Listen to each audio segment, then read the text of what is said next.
My stepmother burned my late mom's photos, so I got revenge by ruining her marriage. My mom passed away when I was 12. She was my rock, my biggest supporter, and my best friend.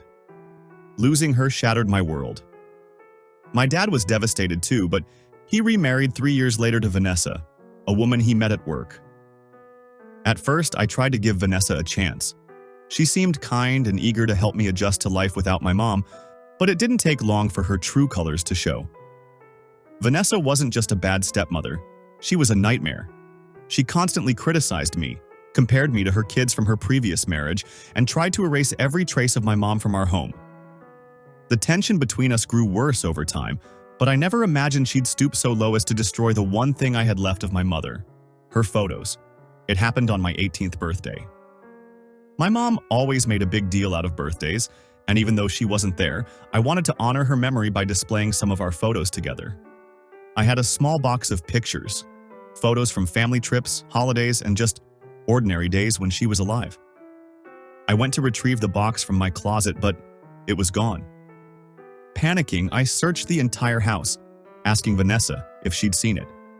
She just shrugged and said, "Maybe it's time to let go of the past, don't you think?" I felt sick to my stomach. I kept pressing her until she finally admitted what she had done. "I burned them," she said, her tone cold and unapologetic. "This isn't her house anymore, and you need to move on. It's been 6 years." Hearing those words felt like a knife in my chest. My mom's photos were irreplaceable, and Vanessa had destroyed them like they were trash. I ran to my room and cried for hours, clutching the few remaining mementos of my mom that Vanessa hadn't gotten her hands on. That night, as I lay awake in bed, I decided I couldn't let Vanessa get away with it. She had taken something precious from me, and she needed to pay. Over the years, I'd overheard enough of her conversations to know her secrets. Vanessa wasn't as squeaky clean as she pretended to be. First, I started digging into her financial records. Vanessa handled the household bills, but I knew she had her own bank account that my dad didn't know about. I discovered she was siphoning money from my dad's account and funneling it into her own. She'd been using the money for shopping sprees, fancy dinners, and even spa weekends, none of which my dad was aware of. But the real bombshell came when I went through her emails. Vanessa wasn't just stealing money, she was having an affair. She'd been exchanging messages with a man named Greg, someone she referred to as the love of her life. From the tone of their emails, it was clear this wasn't just a fling. Vanessa was actively planning to leave my dad once she had enough money saved up. Armed with this information, I devised a plan. I printed out copies of her emails with Greg and the bank statements showing her shady transfers. On the night of my dad and Vanessa's anniversary dinner, I slipped the evidence into a gift bag and placed it on the dining table. As they sat down to eat, I walked in with the bag and said, "Happy anniversary. Vanessa, this one's just for you." She looked confused, but opened it anyway. The color drained from her face as she pulled out the papers. "What is this?" my dad asked, noticing her reaction. I looked him straight in the eye and said, "It's proof that your loving wife has been cheating on you and stealing from you."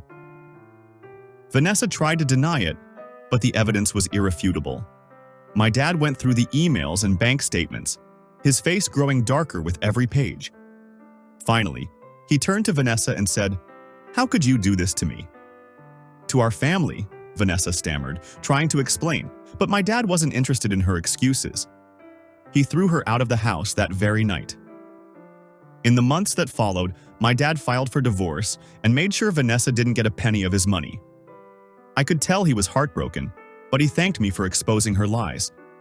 It brought us closer together, and for the first time in years, we started talking openly about my mom and how much we both missed her. As for Vanessa, she moved in with Greg, but from what I hear, their relationship didn't last long. Greg wasn't too thrilled about her financial schemes, and they broke up within a few months. While nothing could bring back the photos of my mom that Vanessa destroyed, exposing her betrayal felt like justice. She tried to erase my mom's memory from our lives, but in the end, she erased herself instead. So, do you think I went too far? Or did Vanessa deserve what happened?